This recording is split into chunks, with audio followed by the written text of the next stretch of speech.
Hi friends, நான் உங்கள் home cooking Sandhya. Today recipe வெங்காயமும் முட்டையும் வச்சு நம்ம ஒரு டிஃபன் ஐட்டம் தான் பார்க்க போகிறோம். வாங்க எப்படி செய்யறது பார்க்கலாம்.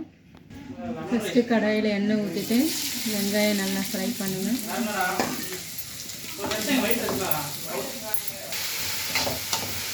ஒரு 2 minutes ஃப்ரை பண்ணுங்கள். கண்ணாடி பதம் வதக்கிற வரைக்கும் ஃப்ரை பண்ணுங்கள். ரொம்ப ஃப்ரை பண்ண வேணாம்.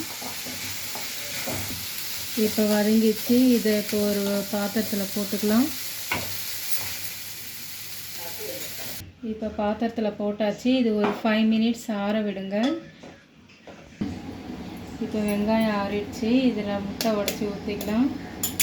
நான் இன்றைக்கி 4 முட்டை எடுத்திருக்கேன். 3 பேருக்கு செய்கிற மாதிரி எடுத்திருக்கேன். உங்களுக்கு எக்ஸ்ட்ரா வேணும்னாலும் நீங்கள் செஞ்சுக்கலாம். ஸ்கூல்லேருந்து வர பிள்ளைங்களுக்கு இதை நீங்கள் செஞ்சு கொடுங்க. ஸ்கூல்லேருந்து வந்தோடனே பசங்க ஏதாவது செஞ்சு கொடுங்கன்னு கேட்பாங்க. அப்போ இந்த மாதிரி ஒரு டிஃபன் ஐட்டம் செஞ்சு கொடுங்க. நல்லா விரும்பி சாப்பிடுவாங்க குழந்தைங்க. இப்போ முட்டை உடச்சி ஊற்றியாச்சு. இதில் 2 ஸ்பூன் மைதா மாவு. மைதா மாவு வேணும்னாலும் போட்டுக்கலாம், இல்லை நீங்கள் கோதுமை மாவு வேணுனாலும் போட்டுக்கலாம். கொஞ்சமாக மஞ்சள் பொடி, கொஞ்சமாக மிளகாய்த்தூள், கொஞ்சமாக சால்ட்டு. இது எல்லாமே சேர்த்து மொத்தமாக மிக்ஸ் பண்ணிக்கோங்க. நல்லா ஆம்லேட் ஊற்றுற மாதிரி நல்லா மிக்ஸ் பண்ணி எடுத்துக்கோங்க. இந்த மாதிரி நல்லா கலக்கிக்கோங்க. இதில் லாஸ்ட்டாக வந்து கொஞ்சமாக கொத்தமல்லி சேர்த்துக்கோங்க. வேணுமோ அதுக்கேற்ற மாதிரி போட்டுக்கோங்க. இப்போ நம்ம தவாவில் எடுத்து ஊற்றிக்கலாம்.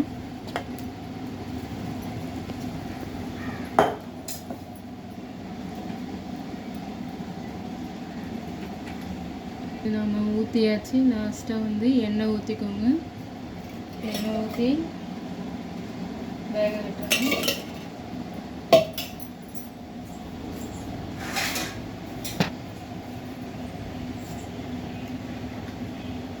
மூடி போட்டு ஒரு 2 minutes வேக விடுங்க.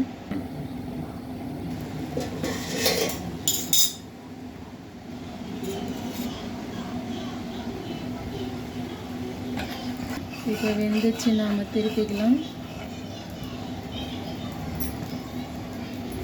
திருப்புறதுக்கு முன்னாடி இதில் கொஞ்சோண்டு எள்ளு போட்டுக்கோங்க. இது ஒரு ஃப்ளேவருக்கு தான். நீங்கள் வேணும்னா போட்டுக்கலாம், வேணும்னா ஸ்கிப் பண்ணிக்கலாம். நீங்கள் இதில் மாவு ஆட் பண்ணியிருக்கிறதுனால இது உடையாமல் அழகாக வரும். இப்போ வெந்துச்சு. இதை அப்படியே ஒரு பிளேட்டில் மாற்றிக்கலாம்.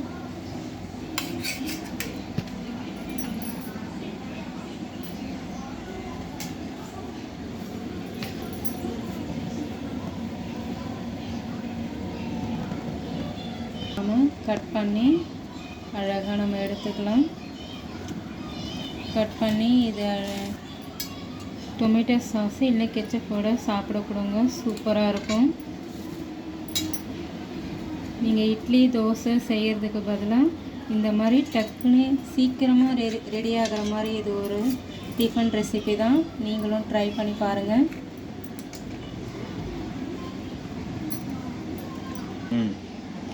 இப்போ நான் கட் பண்ணிட்டேன். எவ்வளோ மொத்தமாக இருக்குது பாருங்கள். சாப்பிட ரொம்பவே டேஸ்ட்டாக இருக்கும். நீங்களும் குழந்தைக்கு ட்ரை பண்ணி பாருங்கள். இப்போ சிம்பிள் டிஃபன் ரெசிபி ரெடி. நீங்களும் ட்ரை பண்ணி பாருங்கள். லைக் பண்ணுங்கள், ஷேர் பண்ணுங்கள், சப்ஸ்கிரைப் பண்ணுங்கள். தேங்க்யூ. தேங்க்யூ.